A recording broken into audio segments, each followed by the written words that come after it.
Hi, welcome back. Certainly glad you could join us today. It's a fantastic day here, and I hope it is wherever you're at. Tell you what, let's start out today and have them run all the colors across the screen that you need to paint this little painting along with us. While they're doing that, let me show you what I've got done today. I have my standard old 18 by 24 inch canvas, but you use any size that's convenient for you. Now, today I've taken and covered the top part of the canvas with liquid white.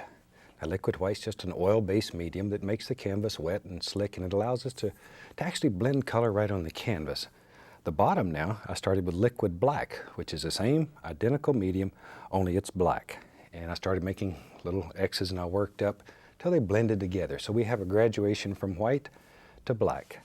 And with that, let's just make a happy little scene today, one that's fun and I think you'll enjoy. We'll start out with a little tiny 2-inch brush. There we go. Take a little bit of the phthalo blue. Now, phthalo blue is a gorgeous, gorgeous blue. Beautiful color. Don't need much though, it's very strong. Tap the bristles. See, that distributes the paint all the way through the bristles very evenly. Okay, let's go up in here. Now, I'm gonna start up here in this corner, just making little X's, little crisscross strokes. And we'll just dance in a quick little happy sky. There, very easy little sky, something nice and simple. It would just drop it in like that. There, that's all there is to it. A little something like that. Now then, go back in the same color, only this time I'm going to tap the bristles firmly right into the paint. But very little paint, just tap it, see? Just tap. Now we take that top corner of the brush, and I want to make the indication of a big old strong cloud. We're using exactly the same color, but just by doing something this simple, you can create that illusion without a lot of work. There we go. And I'm lazy. I look for easy ways to make gorgeous paintings that work. That's what makes this whole technique so fantastic. It works. There we go. Something like that. There. This style of painting is not for just a few special people. Anybody can do this. Anybody. I have people in their 90s that write me letters and say, my 4th grade art teacher told me I had no talent and I've spent my whole life wanting to paint. And I tried your technique and it works. It works. Now those are the kind of letters that I love to see. There. All right, we'll just blend that a little bit. Now then, tell you what, I'm gonna grab another brush. I have several of them going here. I'm gonna dip it into just tap it the same way into a little bit of the titanium white, just a small amount. I wanna put a little indication here and there, maybe of a little sunlight that's just zinging through these clouds. So I just tap in a little area, get our little blender brush, and very lightly you can blend that.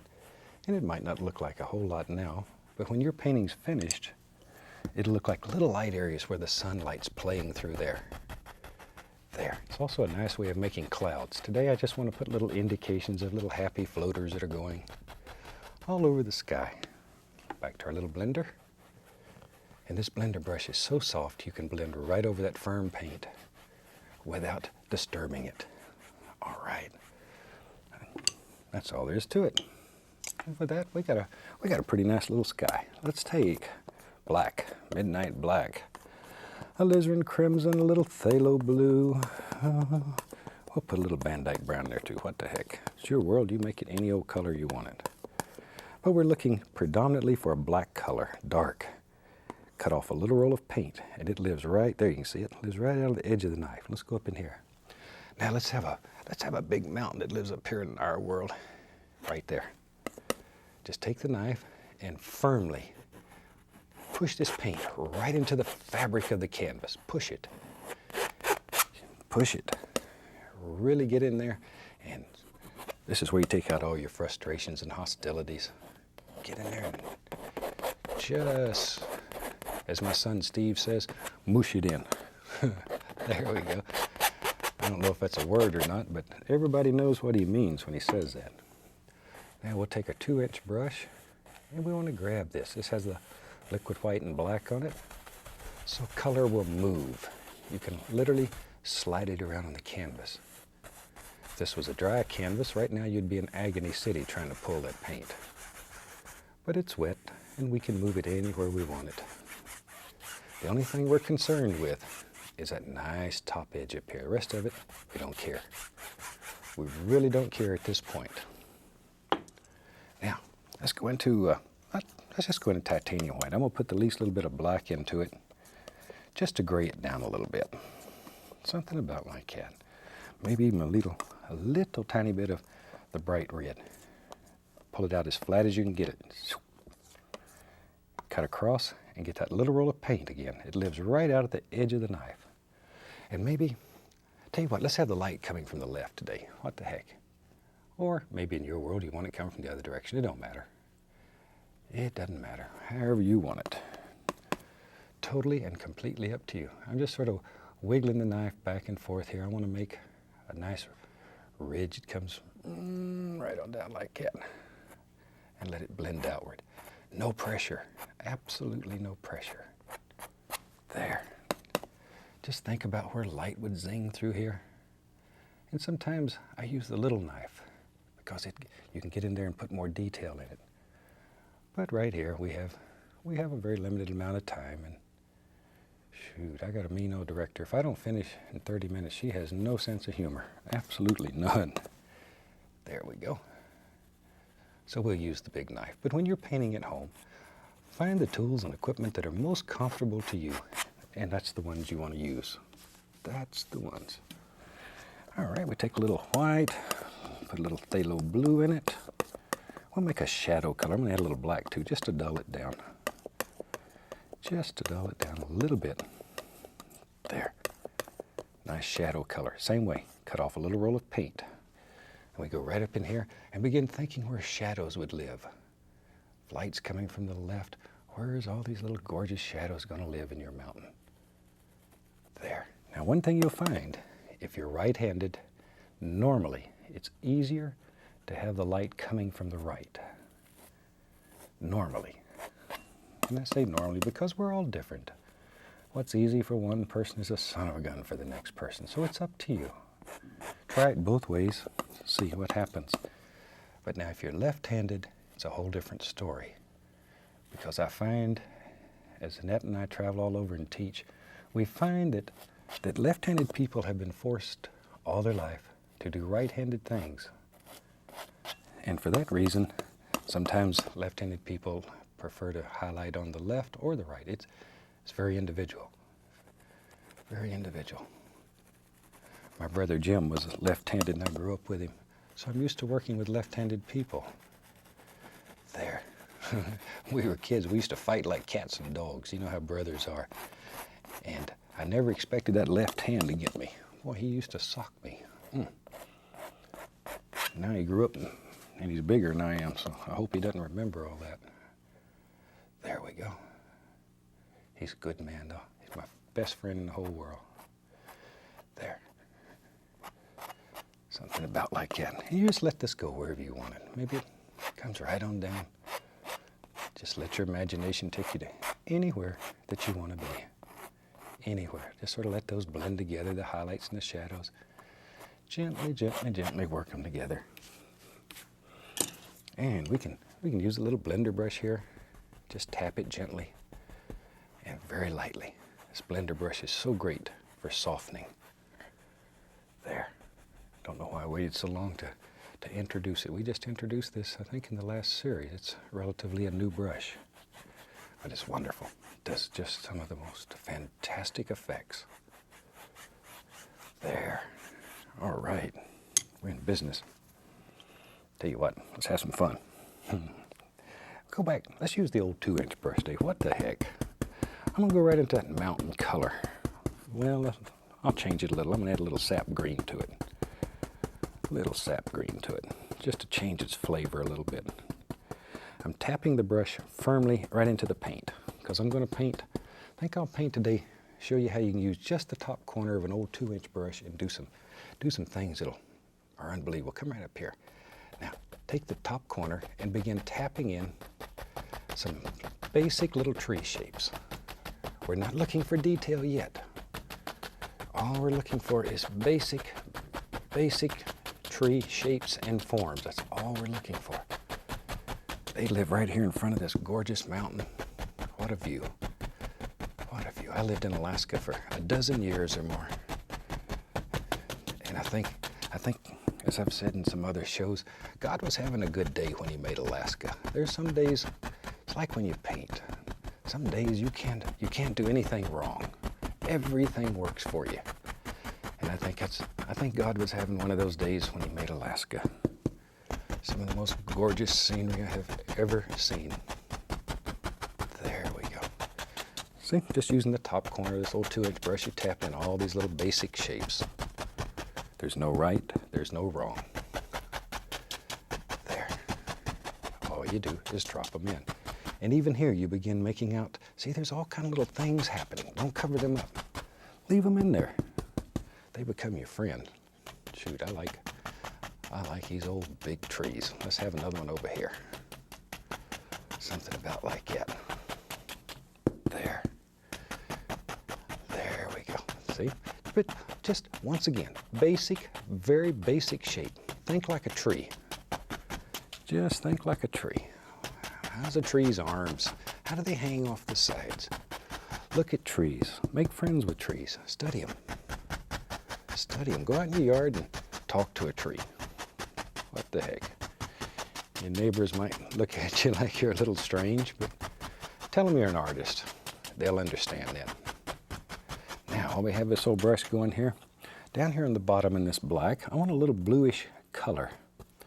A little bluish color. So I'm going to take a little of the Prussian blue, just a little Prussian blue, and just add a little blue right in here.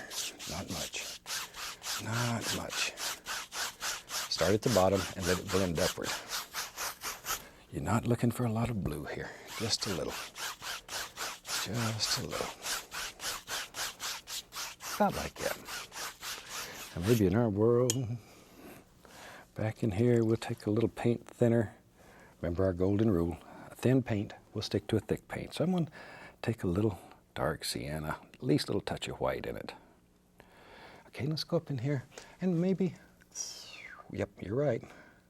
Here and there, the indication, just the indication of a little tree trunk, stem, whatever you want to call it, that lives out in here, limbs and branches, whatever. But they live in these trees. They live in there. You can take a little light color. We said our light was coming from the left. So the left side, you can make it a little lighter if you want to. See there? Now most of this we're going to end up covering up with leaves, but some of it will show through and it'll be gorgeous. And people, when they look at your painting, shoot, they'll think you spent half your life doing this painting. Shh, don't tell them no different. All right, we'll go, let's just keep using the same old 2-inch brush. I left the dirty color on it, went right into yellow. There's black and blue in this color. So when you touch the yellow, automatically you're going to get all these gorgeous hues of green. Let's go up in here. Now, go slightly above the dark and take this color and very gently, just using the top corner of the brush, that's all. Little yellow ochre and Indian yellow here and there. There. Just the top corner. Begin tapping in all these little basic shapes. If you have trouble making the paint stick, add the least little touch of paint thinner. Just a little paint thinner. There. See there? Did you ever think you could paint all this detail just using the corner of a 2-inch brush? It looks like something you painted the barn with last week. You can do that. You can do anything that you believe you can do. And I know you can do this. So certainly if I know it, you know it too. Go into a little yellow ochre and then we'll touch a bright red once in a while. Just to change the flavor. Oh, I like that one. I like that one. That's a nice one. Very nice color. That'd warm up any room right there. There.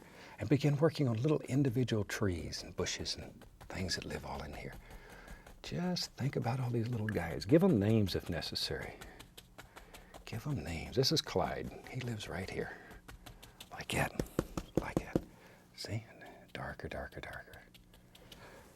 Just let them get way back in there. Like that. As I've mentioned frequently, when you're painting, I find it helps a great deal to make up little stories about your painting. Think about this area. Would you like to live there? Maybe somebody does live there. There we go. Make up little stories about it. Maybe there's a little animal that lives here that's your friend and you know him very well. Talk about him. Something like that. Now, got another old big tree over here. It needs a little bit. There. We'll just put a little in there. I'm going to dip a least little touch of paint thinner just to make it a little thinner. There, see, it goes on so much easier. And you have to do that every once in a while. Especially if the paint's the same consistency. There. Okay. Darker, darker, darker as it works down. Darker and darker. That helps create the illusion of shadows and stuff down in here. Maybe in here there's some dark little bushes. They just live in here. Wherever you want them. There they are. All right. Now sometimes you can take this brush, get a little red on it, and you can just sort of take the corner of it and move it back and forth. See? Just the corner. What a good shot there. See? Take it just back and forth. And now when you go up here and touch, it'll make little pointy things. They got little points on them. And it sort of changes the flavor. Gives you a little bush that's a little different right in there. Okay, take a little bit of the, maybe a little bit more of the reddish color. Ooh, I like that one. Little firecracker right there. Little old firecracker. There we go. And just vary back and forth between the greens and the yellows and all these little colors. But each one of these layers creates a different plane in your painting. And that's what creates that illusion of depth and distance. There we go. Shoot, let's have some fun. Let's have some fun. Let me clean off a spot to work here. Let's take black, a little bit of the Prussian blue, some brown, phthalo green. I like phthalo green. I'll make some evergreens. There, a little crimson in there too. What the heck? It's our world. We can do anything we want. Let me wipe our knife off. I just wiped the knife on an old paper towel. Go back into our color with a fan brush. Load a lot of paint in the brush. A lot of paint. A lot of paint. Maybe in our world, there lives an evergreen tree. Right there. There he is. You knew he was there, didn't you? Now when you're doing this, sometimes to go over all the paint that's in your mountain, it gets a little difficult. You don't want to stick. If that's the case, add the least little touch of paint thinner. Just dip the corner of your brush into a little paint thinner. Then go back through your paint, and it'll soften the paint, make it thinner, so it slides right on there. Enough of them little ones. We need a big old tree. And he lives right in there somewhere. There. See, even going over this, sometimes you need to add a little thinner, because a thin paint will stick to a thick paint. And that way it'll go right over the top of it without any problem. And without all coming together. We'll put one more in there and then we'll quit over this side. I just like to do evergreen trees. I think they're one of the most fun trees to paint. And they're very easy. Let's put one on the other side. Artistically, it looks better if you have an odd number. Now I know nature doesn't know that rule, and you're going to tell me you looked out the other day and saw an even number of trees in your yard. I know that's true. But artistically, it does look a little better.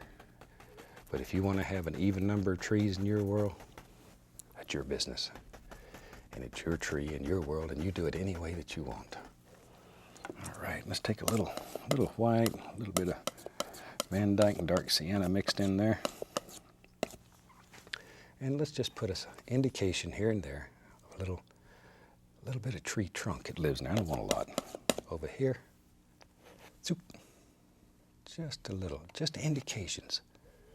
Just indications. Maybe even back in there is a little, wherever you think they should live. We can take that same old brush, go back through, because it has the tree color on it. Go back through some cad yellow and yellow ochre, a little Indian yellow. Yellow. A lot of color. Let's go back up in here. Our light's coming from the left, so we want to emphasize the left side of the tree more than the right. There we go. And just begin dropping in a few highlights. Don't overdo. You'll lose all this gorgeous darkness. And evergreens are normally I say, a little bit darker than other trees. There they go. Something about like that, darker, darker, darker. Now let's go into Van Dyke brown. Time to get crazy here. Maybe in our world there lives some dirt, big rocks, stones. all kinds of things right here. That easy. That easy. There. All right, maybe it comes right on out in here. We take a little that was that brown and white we had left over from the tree trunks. We just pull something out like that, like that. Now we'll take a lighter brown and white. Maybe that one was in shadow. You just sort of make up little things. And here, this one here, it's a little bit stronger, a little more light hitting that. Just let the knife barely touch, bounce along there. Barely touching, barely touching. All right, you can take and just grab it here and there and sort of pull it down. It'll make it look like a big, strong bank right there. That easy. Our fan brush that has the greens on it and stuff, we just take it and pop in, pushing upward, pop in the indication, little bushes and things that live right out in here. Now, let's have some fun. I'm gonna take a little bit of black, put some paint thinner with it, and make it very thin. I want a thin paint. A little bit of black. We'll put some brown in there too, black and brown. Okay, but it's very thin. It's got a lot of paint thinner in it. Now, I'm going to take some brown and some white, a little black in it, and I'm going to make a lighter color that's also very thin. That's all there is to it. Just put a little paint thinner with it. We'll take our little filbert brush. We'll go right through the dark, load both sides full of dark, then I'm going to go right down here, pull only one side through the light. And with that, in one stroke, you can make all kinds of little indications of little rocks and stones that live back in here, like that. Now, little bit, and I say that again, a little bit of titanium white on the 2-inch brush. I want to keep this quite dark. Just touch and pull downward, pull downward. A little bit, just enough to show. I want this water to be very dark. It's mysterious water. That's where that liquid black comes in so great. It makes wonderful, wonderful effects like that. A little white, a little phthalo blue. And then we'll just take and just touch the canvas. I'm touching it. This is thick paint. Normally I use a thin paint to do water lines. This one's much thicker. All I'm doing is touching. Just touch the canvas. The canvas will take off what it wants, give you back what's left. Just like a tax man does. That's what he does in my paycheck. Yeah, he just takes off what he wants and what's left. It isn't much. All right, back into our dark color. That was mostly, we had some Prussian blue, I think, black, brown, a little sap green, crimson, doesn't matter. Let's put a little projection that comes out of this side. And all I'm doing is putting some dark color on, so our light will show. Something about like that. We don't know where it goes, don't know that we care.